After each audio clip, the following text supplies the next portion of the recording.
ஓம் சாந்தி. B K. Surajbhai, mount Abu, Rajasthan. இன்று ஜனவரி 12ஆம் நாள். நாம் தபஸ்யாவில் முன்னேறி செல்ல வேண்டும். நாம் மகான் தபஸ்வியா ஆகத்தான் வேண்டும். நம்முடைய லட்சியமே சம்பூர்ண ஃபரிஷ்தா ஆகுவதாகும்.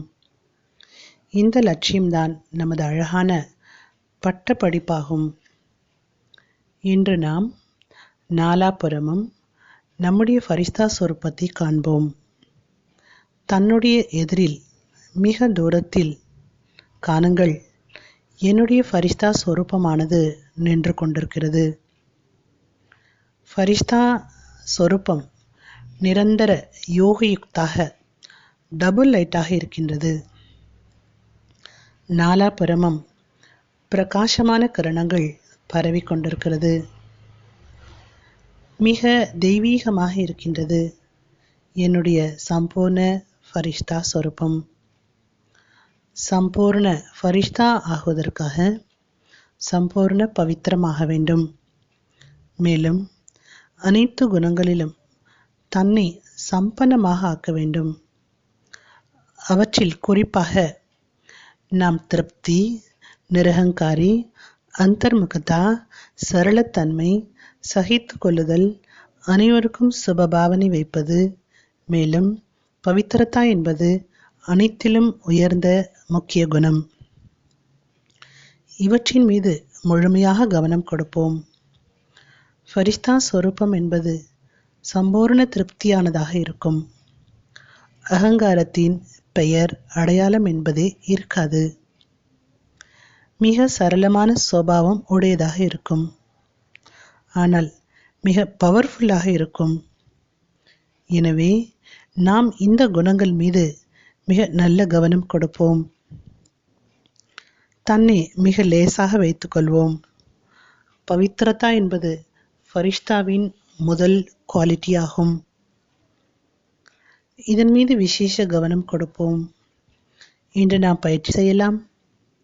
நான் இந்த தேகத்தில் அவதாரம் செய்துள்ள ஃபரிஷ்தா.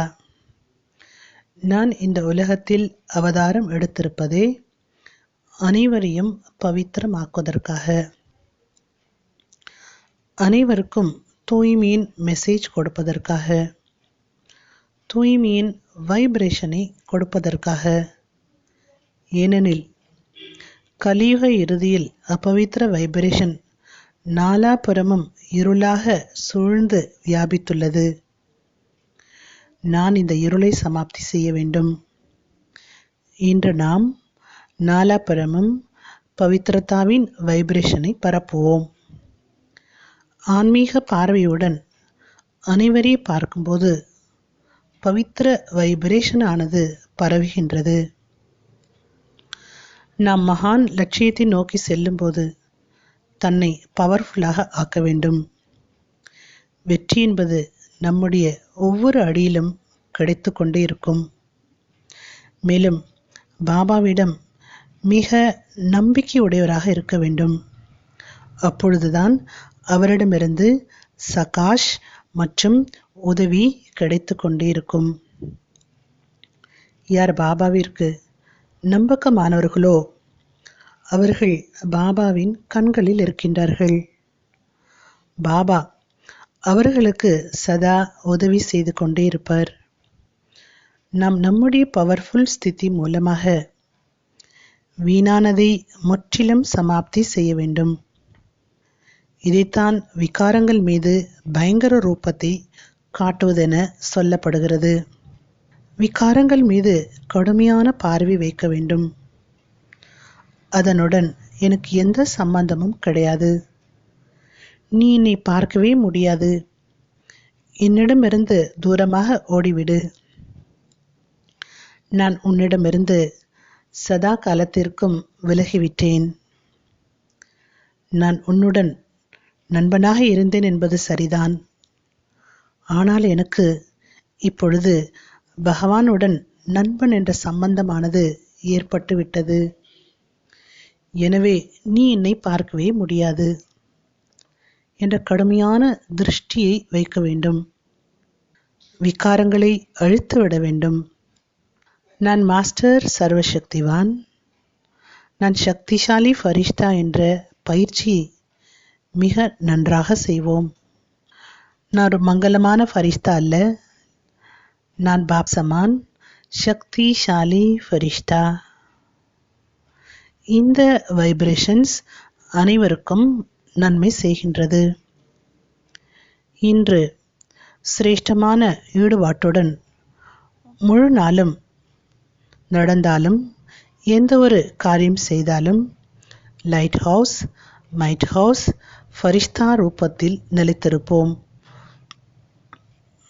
தண்ணீர் குடிக்கும்போது குறைந்ததிலும் குறைந்தது 2 முறையாவது நினைவு செய்ய வேண்டும், நான் ஃபரிஷ்தா. சாப்பிடும்போது 10 முறையாவது முழுமையாக நினைக்க வேண்டும், நான் லைட் ஹவுஸ், மைட் ஹவுஸ், ஃபரிஷ்தா. வகுப்பில் அமர்ந்திருக்கும் பொழுது நான் ஃபரிஷ்தா முரளி கேட்டு கொண்டிருக்கின்றேன். மேலிருந்து பாபாவுடைய கரணங்கள் எனக்கு கிடைத்து கொண்டே இருக்கின்றது. பிறரை சந்திக்கும் போது ஒரு முறையாவது அவசியம் நினைவு செய்யுங்கள், நான் பவர்ஃபுல் ஃபரிஷ்தா. முழு நாளும் தன்னுடைய ஃபரிஷ்தா சொரூபத்தில் நிலைத்திருந்து பாபாவிடமிருந்து பவித்திர வைப்ரேஷனை அடைந்து நாலாபரமும் பரப்பிக்கொண்டே இருப்போம். இதனால் நம்முடைய ஸ்திதியும் மகானாகிவிடும். நாம் உலகிற்கு பவித்திர வைப்ரேஷனை கொடுத்து கொண்டே இருப்போம். ஓம் சாந்தி.